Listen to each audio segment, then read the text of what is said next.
Have you ever trusted someone, only to realize later that they were hiding a side of themselves so dark, so manipulative that it shattered your sense of reality? Have you ever peeled back the layers of a person you cared for deeply, only to find deception, cruelty, and a hollow soul looking back at you? If you have, then you know exactly how terrifying it is to expose someone's true nature, especially when that person is evil at their core. But what happens when you confront them? What do they do when the mask slips and the lies no longer hold?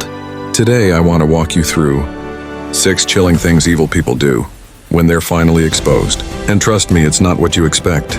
Before we dive in, if you've ever been manipulated, gaslit, or betrayed by someone you loved, this video might just give you the clarity and strength to never let it happen again. So make sure to like this video, subscribe to the channel, and watch it till the end, because this could change how you see the people in your life forever, and possibly even save your love life.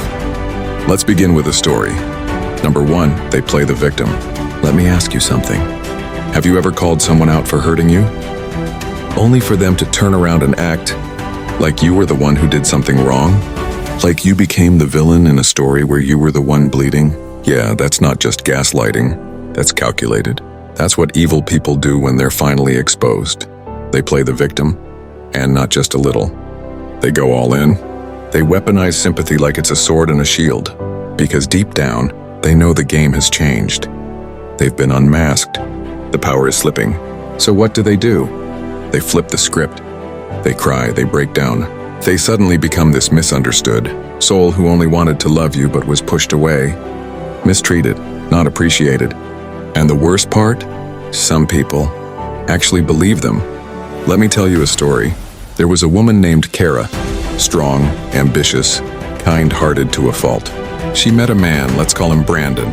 And at first, he was everything, attentive, loving, supportive. He even called her his angel. You know that love-bombing phase where everything feels too good to be true? Well, it was. As time went on, Brandon started controlling little things. How she dressed, who she talked to, subtle criticisms masked as jokes. Are you really going out like that? I'm just trying to protect you. You know how people talk. You spend too much time with your friends. Are they more important than me?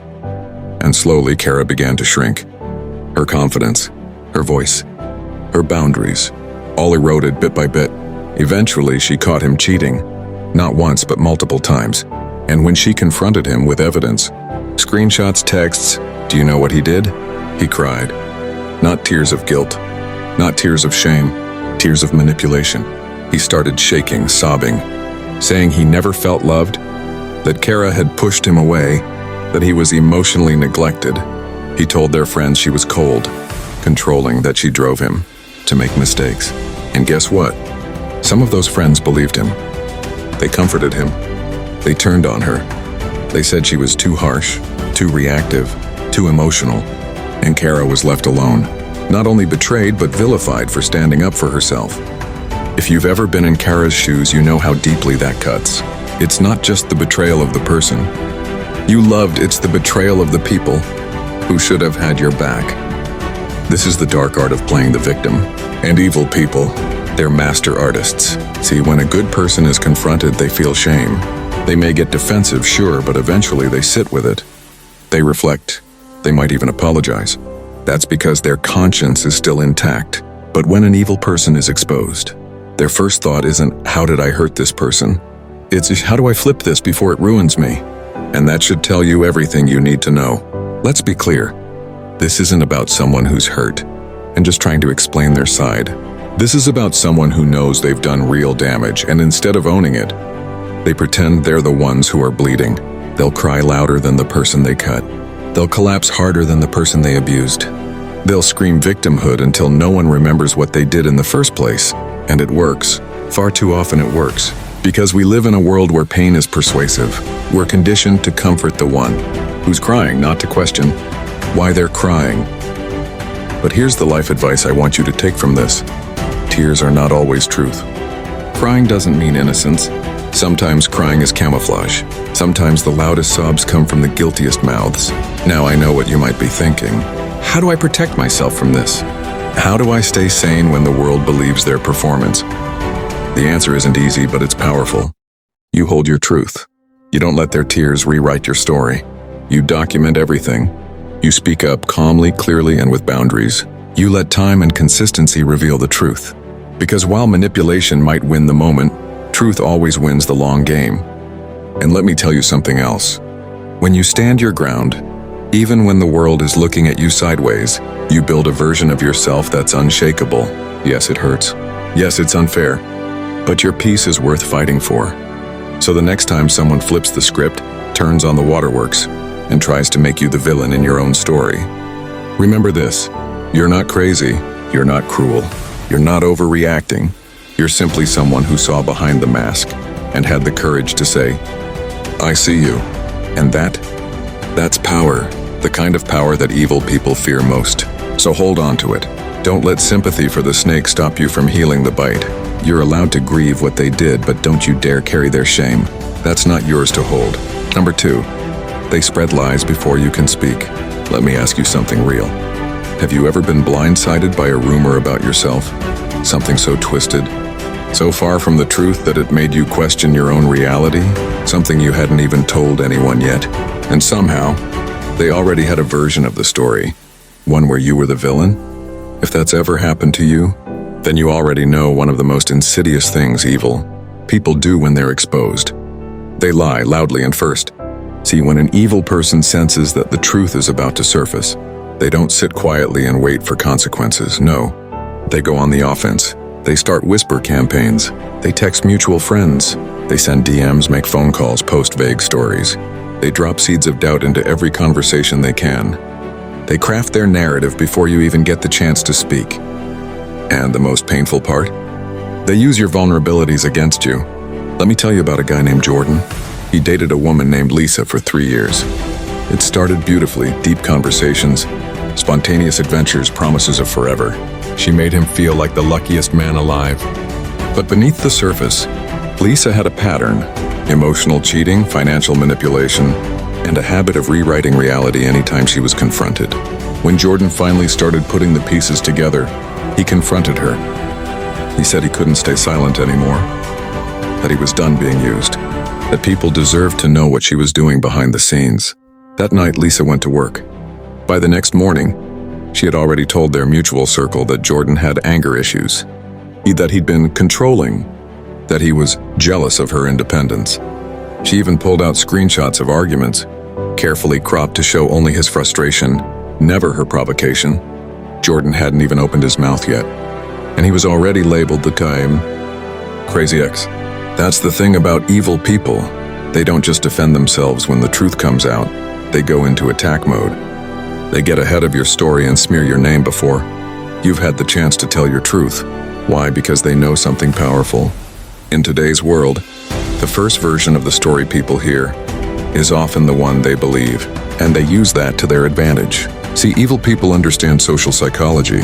They know that once they've planted an idea about you in someone's mind, especially a negative one, it's hard to unplant. They know that people love drama. They know that playing the victim first gives them control over the narrative, and they don't even need people to fully believe their lies. They just need to create enough doubt about you that your words lose their weight. They want you discredited before you even speak. Think about how damaging that is. You're still reeling. You're still trying to process the betrayal, the manipulation, the emotional wounds. And meanwhile, the person who hurt you is out there curating their image like nothing happened, polishing their halo while hiding the knife they stabbed you with. Let's pause here and really acknowledge something. This is psychological warfare.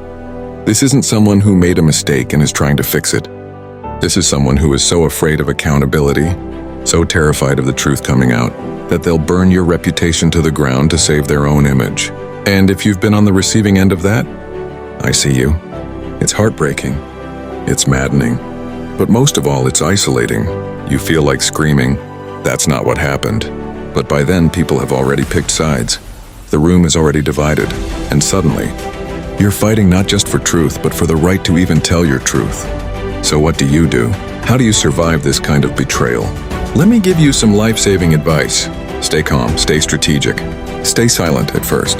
Not forever, but for a moment. Don't react emotionally. That's what they want. They want you to lash out, to lose your cool.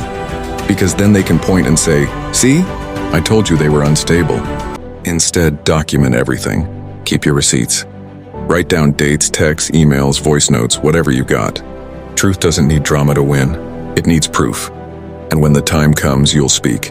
Clearly, honestly, and without venom. Because that's the thing. Evil people need chaos to thrive. They stir it up so they can hide inside it. But you rise above it. Because nothing terrifies a liar more than someone who tells the truth with quiet conviction. Eventually, people see the patterns, the inconsistencies, the games, and slowly the house of cards they built starts to fall. Will everyone believe you? No. Some people are too invested in their version of the story. Some people want to believe the villain wears a smile and not a mask. But that's not your responsibility. Your responsibility is to yourself, to your healing, your clarity, your peace. You don't need to chase every lie they tell. That's exhausting. And let's be real, truth doesn't chase, it stands. And it shines when the smoke clears. So if someone out there is painting you as the villain in a story you didn't write, don't panic. Let them speak. Let them lie. Because the truth always outlives manipulation. And when it surfaces, and it will, you won't need to scream. Your calm, consistent truth will be louder than all the noise they created. So here's what I want you to remember. When they lie before you speak, it's not a reflection of your character. It's a reflection of their fear. They're afraid of what people will see once the mask is gone. They're afraid that someone like you, someone honest, someone brave enough to face the pain and still speak their truth, will finally be heard. And that fear, it makes them dangerous, but it also makes them predictable. So protect your peace, build your truth quietly, and let their lies rot in the light. You don't need revenge, you just need time and the truth. Number 3, they use charm as a weapon. One last time. Let's start with a hard question. Why do we sometimes miss the very people who destroyed us? Why do we still feel a pull, a whisper of doubt? Even after we know they lied, they cheated, they manipulated. It's because evil people are experts at one thing: charm. And when they're finally exposed, when the mask slips and they know the truth is out, they don't just give up. They reload. And this time they use their deadliest weapon one last time. Their charm. That irresistible smile. That familiar voice. The way they once made you feel like the most special person in the world. They bring it all back, not because they love you, not because they've changed, but because they're afraid. Afraid of losing control. Afraid of being truly seen. Afraid of you moving on and leaving them powerless. Let me tell you a story. There was a man named Sam. Kind, loyal, the type of guy who would drive hours just to help a friend. He fell in love with a woman named Tessa. She was magnetic, the life of every room, and when she loved him, it felt like the sun itself chose to shine just for him. But over time, Tessa's light came with a shadow. She was flirtatious, way past harmless. She twisted stories to make Sam feel guilty for things she had done. She made him apologize for boundaries, and every time Sam caught her in a lie, she'd cry, play innocent, and then suddenly flip the switch. You're just insecure. You're too sensitive. If you trusted me, this wouldn't be a problem. After years of this cycle, Sam found the courage to walk away, to cut off contact, to reclaim his peace. But just when he started to heal, just when the pieces were beginning to come back together, Tessa reached out. Not with blame, not with guilt, but with sweetness. Hey, I was just thinking about you. I miss our late night talks. You always made me feel safe. You were the only person who ever really saw me, and it hit Sam like a wave of nostalgia.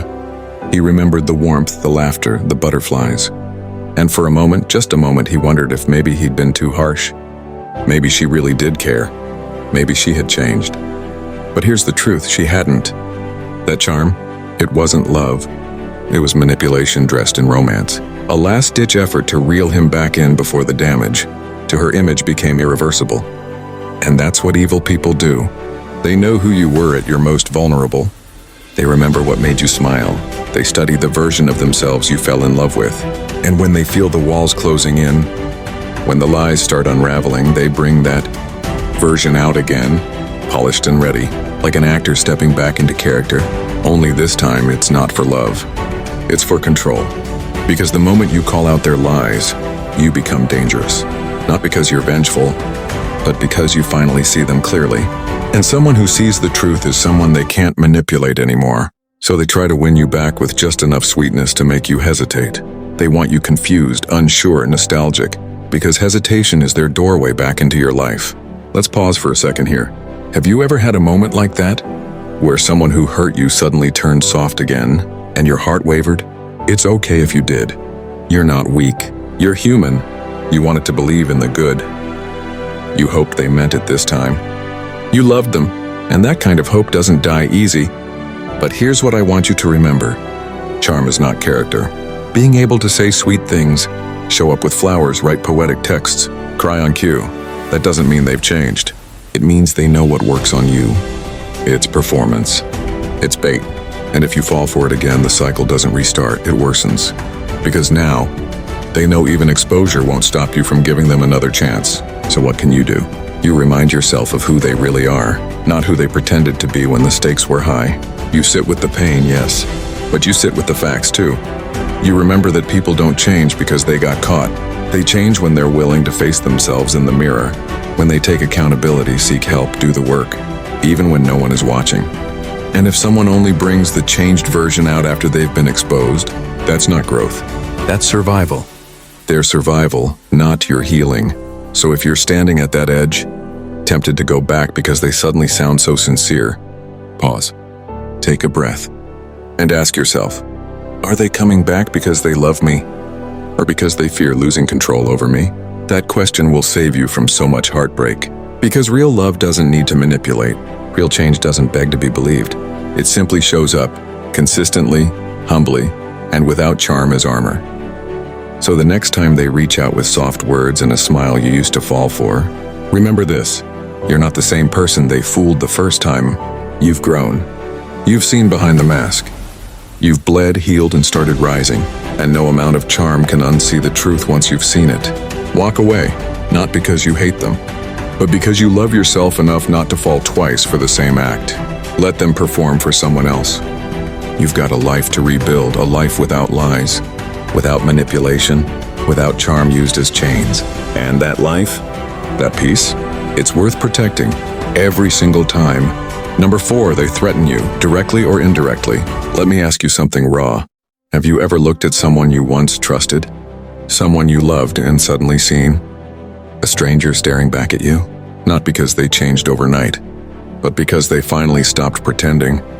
Because that's what happens when you expose someone who's been hiding behind lies, manipulation, and control for far too long.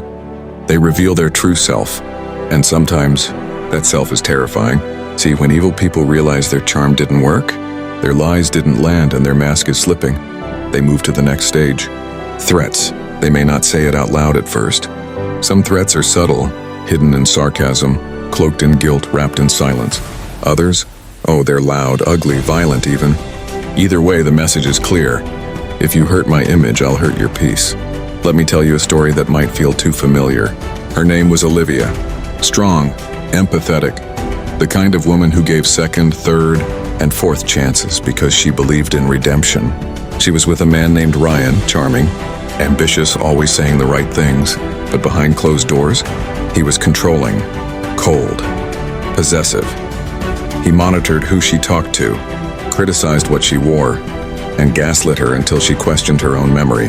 After years of walking on eggshells, Olivia finally stood up. She left, and not only that, she told her story. Not to destroy him, but to reclaim herself. Quietly, honestly, she started healing in public. That's when the threat started. At first, it was small.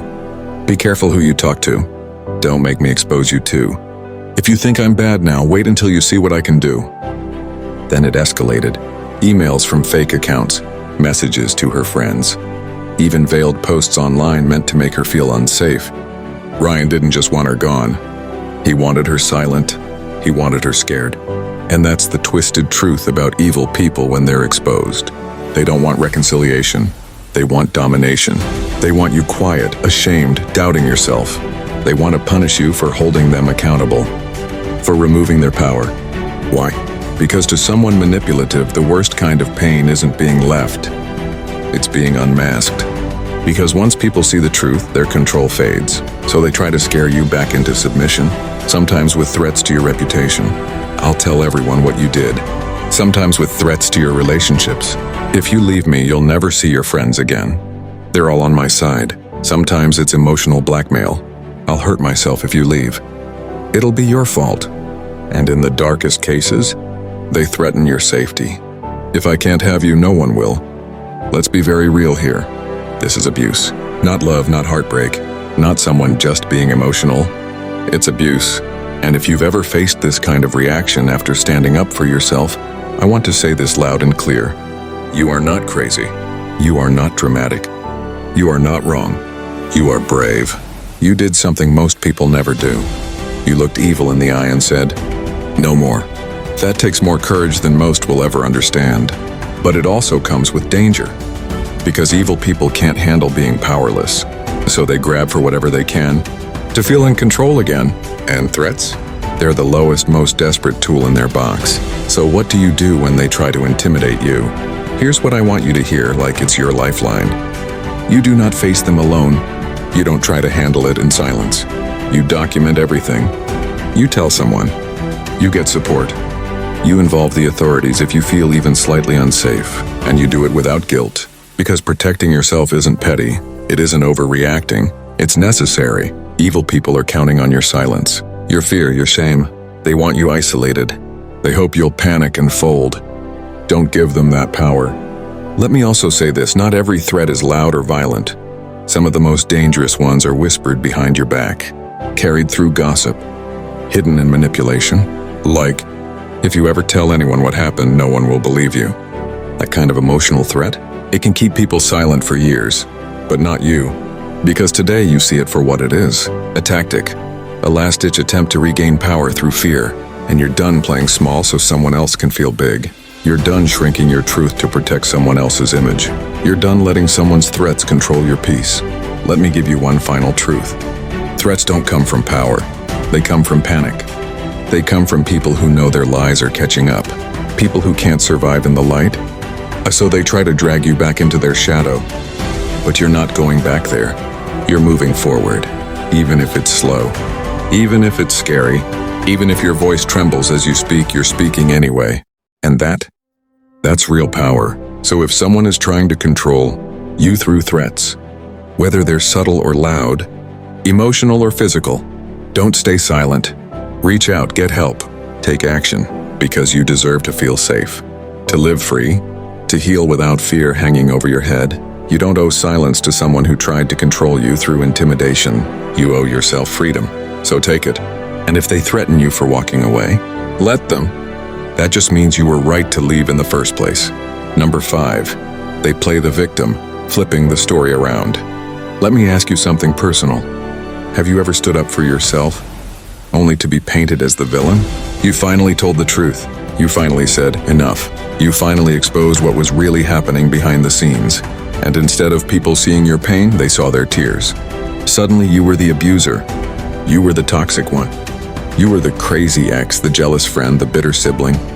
Why? Because when evil people are exposed and the mask falls off, they don't apologize. They don't reflect. They don't take accountability. They rewrite the script. And in their version, they're the victim. You see, the minute you stand up to someone toxic, someone manipulative, abusive, emotionally destructive, they don't just lose a relationship. They lose control. And for people like that, control is oxygen. Without it, they suffocate. So they scramble. They go into damage control. They gather sympathy. They rally an audience. They start telling their version of the story, a version where they were the kind, giving one. And you were unstable, selfish, vindictive. It's not about truth. It's about optics. Because to evil people, perception is power. And if they can make everyone else believe you were the problem, then they don't have to face what they did. Even more importantly, they can isolate you, discredit you, make you doubt your own reality. Let me tell you a story. Maybe you'll see yourself in it. There was a man named Daniel, quiet, thoughtful, deeply loyal. He was in a long-term relationship with a woman named Claire. At first, Claire was magnetic, charismatic. She could walk into a room and instantly, Become the center of gravity. Daniel admired that. He was drawn to her light. He didn't see, not right away, the darkness behind it. Claire was demanding, manipulative, and cruel in quiet ways. She controlled who Daniel spent time with, twisted every argument until Daniel was the one apologizing, gaslit him so deeply that he began to question his own memory, his own sanity. But the moment he exposed her, told the truth to their mutual friends, drew a line in the sand and walked away, the shift was immediate. Suddenly, she was broken, crying, telling everyone he emotionally abandoned her, that he had become cold and unloving. And the worst part? People believed her. Why? Because she was good at it. She cried at the right times. She shared screenshots out of context. She had already planted seeds in people's minds over the years. Little comments about how Daniel wasn't as present lately or seemed off. So when the relationship fell apart, people didn't question her version. Daniel didn't just lose Claire, he lost friends, community, a sense of safety. He was crushed. And that's exactly what evil people hope for when they flip the story. To isolate you, to make you so overwhelmed, so tired of defending yourself, that you give up trying. Because here's the painful truth. The people who play the victim the loudest are often the ones doing the most damage behind the scenes. But here's something even more important. You don't have to convince the world to believe you. That's not your job. Your job is to heal. Your job is to stand firm in the truth, even if it's silent, even if it's lonely, even if no one claps for your courage. Because the truth? It doesn't need defending. It just needs time. Eventually, the cracks in their story begin to show. People start to notice the inconsistencies, the drama, the manipulation. Eventually, the ones who really matter, the ones who love you, see through the performance. But I know that waiting is hard. I know how lonely it feels to be misunderstood. To have someone you once loved rewrite the story so well that you begin to question your role in it. If they're the victim, does that make me the monster? No, it doesn't. Because monsters don't walk away from manipulation to find peace. Monsters don't suffer silently, trying to protect someone else's dignity. Monsters don't break the cycle. You did. You walked away. You told the truth. You stopped the bleeding, and now they're scrambling to make sure no one sees the wound they caused. And that's not your fault. It's a mirror they can't face, so they hand it to you and say, "This is yours." But don't pick it up. Don't own their shame. Don't carry their guilt. Don't let their victimhood steal your truth. Here's what I want you to remember. Just because someone's crying doesn't mean they're innocent. Just because someone looks broken doesn't mean they're not the one who did the breaking. And just because they convinced others doesn't mean they've won. Because in the quiet, when they're alone, they know the truth. And the truth? It never dies in silence. It waits. It waits for the right moment. The right person, the right light. And when it rises, even if it's years later, it heals. Not by revenge, not by vindication, but by clarity, by peace, by freedom. So if you've been painted as the villain after walking away from someone toxic, someone who flipped the story to make themselves look like the innocent one, take a breath. You're not crazy. You're not the bad guy. You're just the one who had the courage to end the cycle. And one day the people who truly matter will see that. But even if they don't, you know who you are, and that's enough. Number 6, they pretend nothing ever happened. Let me ask you something that might sting a little. Have you ever confronted someone who hurt you deeply, and they looked you dead in the eye, like nothing happened? No apology, no acknowledgement, no shame. Just an eerie calm, a smile, maybe even a casual, "Hey, how have you been?" It messes with your head, doesn't it? You think, wait, did I make it up? Am I overreacting? But deep down, you know what happened. You remember the pain. You felt the betrayal. And yet here they are, acting like they never crushed you. Why? Because one of the most disturbing things evil people do when they're exposed is this. They pretend nothing ever happened. Not because they forgot, but because they want you to forget. This is not ignorance. It's strategy. By denying the reality of the pain they caused, they protect their self-image. But more dangerously, they gaslight your truth. Let me share a story. There was a woman named Tessa. She was in a relationship for 3 years with a man who constantly disrespected her, boundaries, emotionally manipulated her, flirted with other women in front of her. blamed her for his insecurities, and then made her feel guilty for expressing hers. One day she had enough. She exposed it, not publicly, just honestly, calmly, directly. She walked away with her dignity, and then silence for months. No apology, no closure, no conversation, and then one day he showed up in her DMs with, "Hey, just thinking about you. Hope you're doing good. Want to grab coffee sometime?" That's it. Like nothing ever happened. Like he didn't emotionally tear her apart and then disappear. Tessa stared at that message and felt rage, then confusion, then guilt. Why? Because that kind of message isn't just tone deaf, it's a mind game. Evil people don't need to scream to control you. Sometimes their quietest move is the most manipulative. When they pretend like nothing happened, they're not making peace. They're erasing your pain. They're trying to reset the board, make you feel crazy for still holding on to what they moved on from so easily. They're saying, without saying it, "It wasn't that bad. You're too sensitive. Let's just forget and move on." And if you're not grounded in your truth, you might fall for it. You might start wondering if healing is the same as pretending, if forgiving means reconnecting, if strength means silence. But let me say this to you with complete clarity. Pretending nothing happened is not healing. It's denial. And when evil people do it, they're not just protecting themselves, they're undermining you. Because if they acknowledge the pain, they have to accept the role they played. And they'd rather erase history than face it.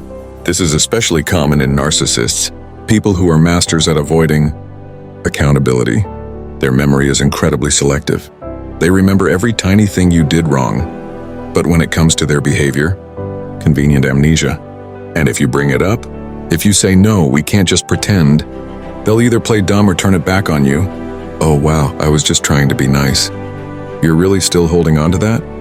You must be really bitter, huh? It's a trap. They want to invalidate your experience and reframe the narrative. And if they can convince you to suppress your truth, then they win. But you don't owe anyone a reunion just because they pretend the past never happened. You don't have to sit down for coffee with someone who broke you. You don't have to entertain small talk from someone who once made you feel invisible. You don't have to play pretend just because they are. Let me offer you this thought. When someone hurts you, disappears, and then returns like nothing happened, that's not maturity, that's manipulation. It's them testing the water, seeing if you'll still let them in, seeing if you've forgotten the boundary you drew, seeing if your memory is as selective as theirs. And I want you to have the strength to say, "No, I remember. And I respect myself too much to reopen that door, because you deserve real closure, not performance, not casual texts, not coffee dates that mask manipulation, not smiling faces that hide ugly truths. Real closure isn't pretending, it's processing, it's grieving, it's growing, and sometimes it's doing all of that quietly, without ever getting the apology you deserved." Here's what no one tells you. The final test after you expose someone evil is peacefully holding your ground when they pretend none of it ever happened. It's tempting to engage, to correct, to demand recognition, to say, "You don't get to waltz back into my life like that." But sometimes the most powerful move? Silence. Not because you're weak, but because you're done. You've seen what's behind the smile. You've survived what they pretended didn't happen. You don't need their apology to walk away in peace. Let them pretend. Let them live in their delusion. You're not obligated to play along. You've got a life to build, one where truth, growth, and authenticity live. And if someone shows you that they're capable of pretending the past didn't happen, believe them, because pretending nothing happened is not peace. It's a red flag, a final manipulation, a dangerous attempt to erase the truth. But you're wiser now. You see it, and you're walking forward. Eyes open, heart intact, boundaries strong. Because your healing doesn't need their memory, it just needs your courage. So let's bring it all home. You came to this video searching for answers. Maybe clarity, maybe just a voice that understands what you've been through. And if any part of this message hit home, if you saw yourself in these stories, in the confusion, in the heartbreak, in the quiet strength it takes to walk away from someone who's hurting you, then let me say this to you. You're not crazy. You're not dramatic. You're not weak. You're not too emotional. You're not wrong for seeing what you saw, for feeling what you felt, for drawing a line and saying, enough. Because when evil people are exposed, they don't fall apart and they get strategic. They gaslight. They play the victim. They manipulate others, disappear, or pretend it never happened. Not because they didn't do it, but because they don't want to face it. And in the middle of all that is you, still trying to stay sane, still trying to protect your peace, still trying to make sense of something that never made sense to begin with. But you're here now. You've seen behind the mask.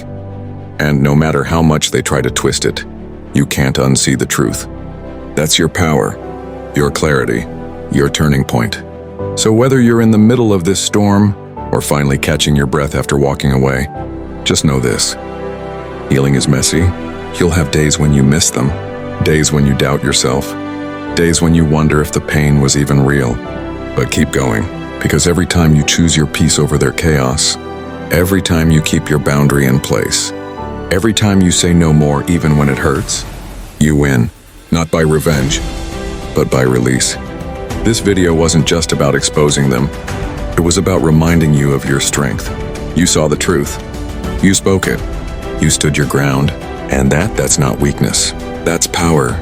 So take a deep breath. You made it here. You're wiser now. You're walking forward. And no matter what they pretend, deny, or distort, your truth is enough. You are enough. If this video brought you some peace, some clarity, or even just the feeling that you're not alone, hit the like button to let others know this matters. Subscribe to the channel so you never walk this road alone again. And whatever you do, don't forget to watch it all the way through. Rewatch it if you have to. Let the truth settle in. Because sometimes, the truth is the first step to getting your life back. With that said, thanks for watching, and until next time.